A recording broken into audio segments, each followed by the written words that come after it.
Hello and welcome back for another Studio Calico video. This is Jennifer McGuire, and in today's video I'm going to take one Studio Calico stamp set and show you three different creative ways to use it. The set I'm going to be using is called Hooray, and this is what the set looks like here. This is made by Hero Arts for Studio Calico, and so since it's made in the US, it'll give you great quality images every time. So here is one of the cards I'm going to be doing. I'll take those flags or banners in the sets, and instead of using them as intended, I'm using them to create a tiered tree.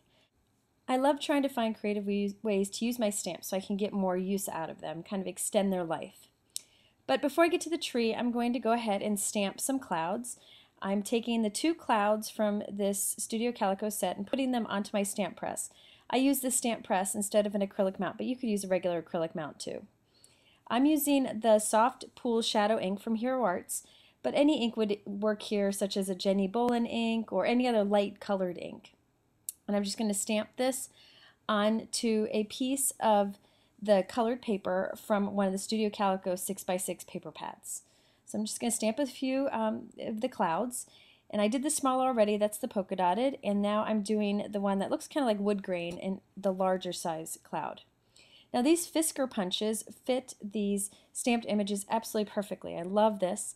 This is the large cloud punch, and it just fits that polka dot just right. And then the extra large cloud punch fits the other bigger cloud just right. And so this saves you a lot of time in having to cut them out. And it's nice because you could use the stamps by themselves or the punches by themselves, or you can use them together.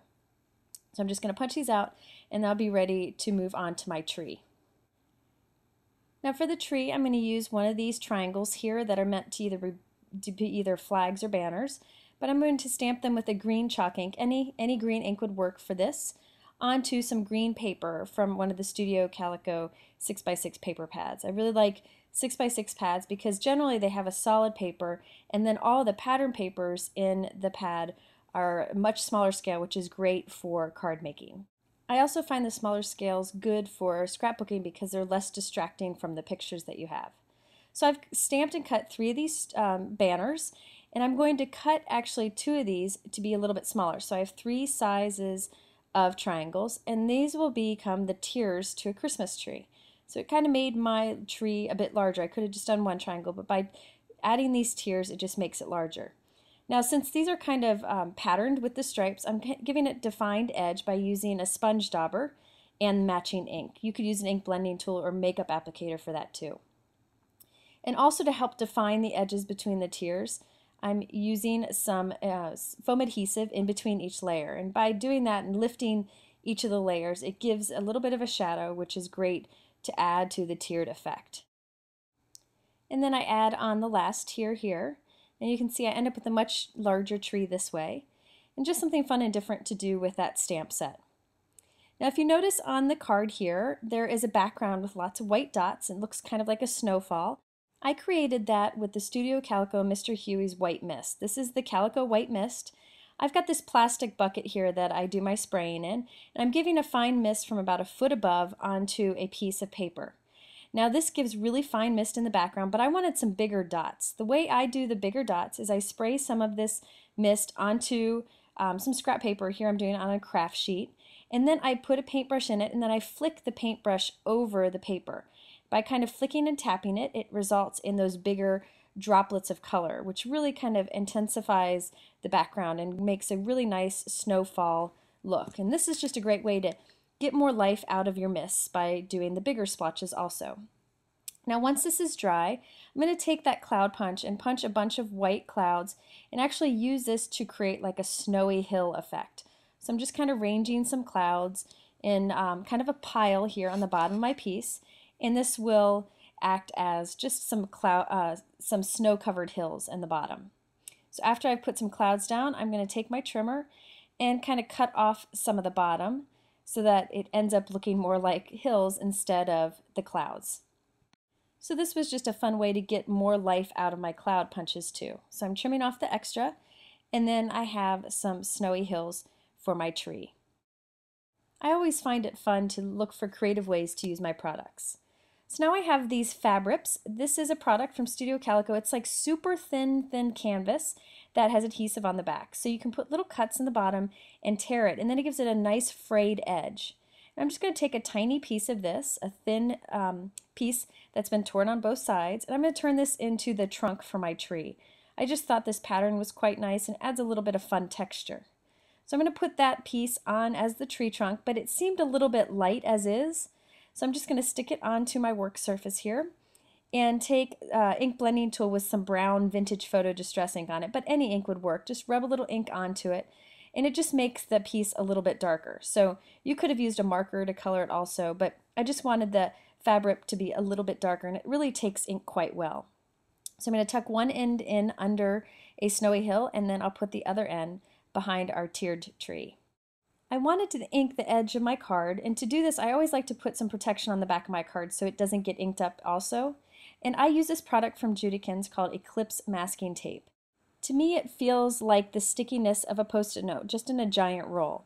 And I put it on the back of my card and I cut around the edge. And then I do all the creating on my card, the inking, anything I need to do. And then I'll peel that off the back. So basically it's like a temporary protection. You could also use a piece of scrap paper with some temporary adhesive, but I find this to work better. And then you can also use this masking tape to create great masks to use with your Mr. Huey's Mists. So there's a lot you can do with it. So now that I've got that back protected, I'm going to take an ink blending tool with some vintage photo ink and just lightly rub it along the edges just to give it a defined edge. That background paper is from one of the Studio Calico 6x6 paper pads, and that small scale script is excellent for cards. So I'm just going to apply the ink around the outside edge. Then I'm going to go back with my stamped and punched clouds that we created earlier and arrange them on the card. I like to do this last so that I can have some of the pieces hanging off, and it just really gives a nice finished look to the card.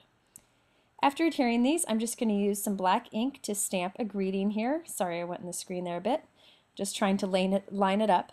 I'm going to stamp with some black ink right onto that misted background. I really like that you can stamp over the misting also. Now I wanted to add a little twine bow to the top of my tree, so I'm taking some Glossy Accents, which is a really strong liquid glue, and I'm putting just a touch of it at the top of the tree. And when I put the little bow of twine into it and just put something heavy onto that knot, it'll dry pretty quickly, and then that bow won't come undone when this is in the mail or in a scrapbook. So there, I've trimmed it. And now that I've finished off my card, I can peel the back off, and I have a perfectly clean back of the card, even though I did lots of inking to it. And then this is an envelope from Hero Arts. I like that they have this nice decorative edge, and I thought I would do something to this to kind of match the card. It's always fun to make the envelope match the card, so I'm just going to stamp that same greeting right onto the flap. So there we have a fun tree card created from that Hooray banner set. Next we have a card that's completely different but was created with the same stamp set, and I used that stamp set to create the rays on that sunshine. So here I have one of the banner pieces. I'm going to stamp it with Versamark ink, which is just a clear sticky ink, onto a piece of the Studio Calico paper from one of the 6x6 paper pads. So I'm just going to stamp this a few times onto here, and then I'm going to shake on some white embossing powder. The Zing white embossing powder is excellent for this.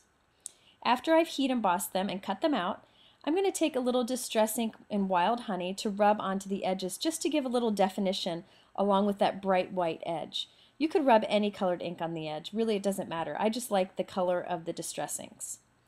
So now I'm going to take these banners and start arranging them onto a note card, and I just keep adding pieces, one on one side, and I do it directly across, and that helps with getting the spacing just right. So I'm just going to arrange all those on there, and then I need a center for my sun. So I'm just punching a 2-inch circle and give it the same definition with the Wild Honey Distress Ink. Now I also, since there's so much white embossing on the rays of the sun, I decided to use my Uniball white Signo pen to add little dots to the sunshine too. Now I have my clouds, and these were just created like I did earlier in the video, and I'm going to just adhere these kind of layered all over the card. And since these clouds were just stamped and punched with that Fiskars punch, it's really quick and easy to do. And I add some with just regular adhesive and some with foam adhesive, so you get lots of dimension to the card. Then I just flip the card over and cut off anything that's hanging off the edge. I usually wait to do this till I'm done with the card so I know that everything is where it's going to end up. And then I finished the card with a simple greeting that I printed on my computer. So there's a completely different look using the same stamp set. And then for our final look, we're going to use that stamp set to create the points on this star. So I just am using some red ink here to stamp 5 little banners or flags onto some red cardstock. You could use any color here, but I like the tone-on-tone look sometimes, which is great with this red chalk ink on red cardstock. Now after I've stamped these, I'm going to cut them out, and then I've got a punch circle here that I'm going to use to arrange my star. You could just arrange this directly onto the note card, but I felt like this circle kind of gave me some guidance on how to get the star to kind of come together here. So now there I have a perfect star created with those banners. So I'll just add that to my card, and then I've punched a bunch of circles from different Studio Calico 6x6 paper pads. Just did it in a bunch of different circle sizes, and then I white heat embossed a greeting on that center. And then I'm just going to arrange those all on there and trim off the edges as I did on the other card. And then I end up with a simple card created using the same stamp set as the others before. I hope this inspires you to take your Studio Calico stamps and try some fun different ways to use them. And be sure to catch us on the Studio Calico blog.